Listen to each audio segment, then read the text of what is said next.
لفظ انسان جو ہے یہ عربی کا لفظ ہے، اردو فارسی کا لفظ نہیں، یہ عربی کا لفظ ہے انسان۔ اگرچہ عربی اتنی فصیح بلیغ زبان ہے کہ ایک ایک اس کے مادے سے، مصدر سے کئی کئی الفاظ مشتق ہوتے ہیں، کئی کئی معنی نکالے جاتے ہیں۔ اکثر و بیشتر یہ ہوتا ہے کہ عربی کے ایک مصدر سے کئی کئی لفظ اور کئی کئی معنی نکلتے ہیں۔ توجہ ہے، میں بات سمجھا رہا، ایک مادہ ہوتا ہے اور اس سے کئی لفظ آگے نکلتے ہیں، مگر یہ انسان جو لفظ ہے یہ اس ملا کا نام ہے جس کے لفظ ایک ہے، مادے دو، مصدر دو۔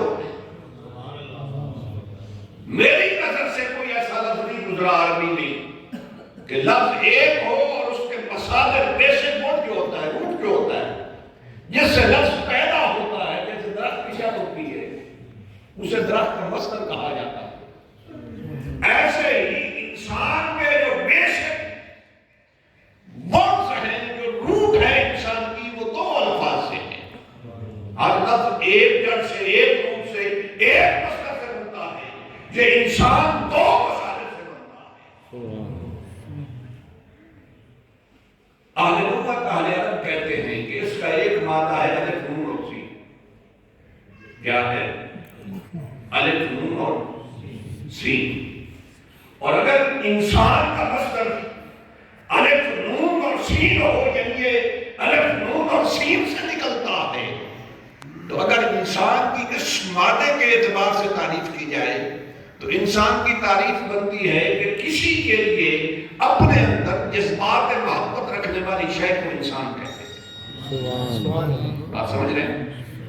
کسی چیز کے لیے اپنے اندر جذبات محبت رکھنے والی چیز کو انسان کہتے ہیں، اور کسی چیز سے اپنا قلبی لگاؤ پیدا کر لینا یہ انسان کے خمیر میں شامل ہے۔ بات سمجھ رہے؟ یہ محبت ہمیشہ انسان کے خمیر میں شامل ہے، کیونکہ بنا ہی یہ محبت سے ہے۔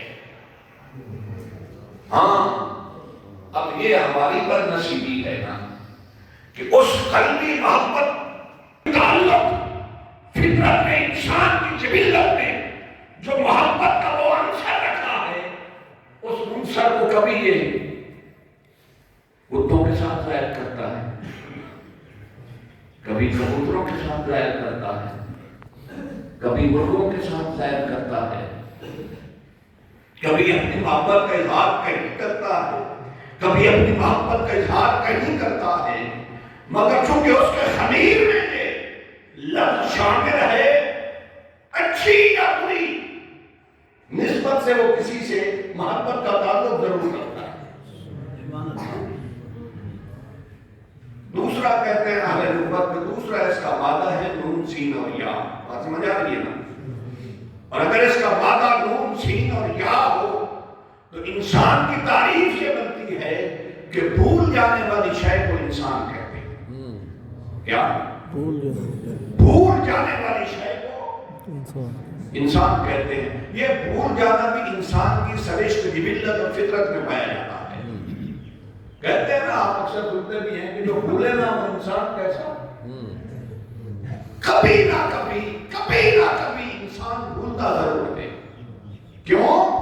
کہ یہ بھول جانے والی صرف اس کے خمیر میں شامل ہے۔ اب ذرا توجہ کیجیے، میں نے دونوں معنی آپ کو عرض کر دیے کہ کسی کے لیے اپنے اندر جذبات محبت رکھنے والی چیز کو بھی انسان کہتے ہیں، اور بھول جانے والی شے کو بھی انسان کہتے ہیں۔ اب علماء ظواہر جو ہیں، اہل لغت نے تو دو مصادر بیان کر دیے، مگر علماء ظواہر جو ہیں اب وہ یہ کہتے ہیں کہ انسان جو ہے اس کے خمیر کے اندر اگرچہ یہ دونوں صفات پائی جاتی ہیں، محبت کرنے والی صفت بھی اور بھول جانے والی صفت بھی، مگر ایسا نہیں ہوتا کہ یہ کسی سے محبت بھی کرے اور اسی لمحے بھول بھی جائے۔ ایسا نہیں، یعنی یا محبت کرتا ہے یا بھول جاتا ہے۔ بات سمجھ رہے ہیں؟ دونوں صفات اس کی سرشت کے اندر شامل ہیں، مگر کبھی صفت محبت غالب ہوتی ہے اور بھول جانے والی صفت مغلوب ہوتی ہے، کبھی بھول جانے والی صفت غالب ہوتی ہے اور صفت محبت جو ہے یہ مغلوب ہوتی ہے۔ بیک وقت دونوں صفات انسان کے اندر نہیں پائی جاتی، مگر اہل معرفت کیا کہتے ہیں؟ اہل معرفت یہ کہتے ہیں کہ جب تک یہ دونوں صفات بھول جانے والی صفت اور محبت کرنے والی صفت، یہ دونوں صفات انسان کے اندر ایک ہی وقت میں نہ پائی جائیں تب تک انسان کامل نہیں ہوگا۔ کیسے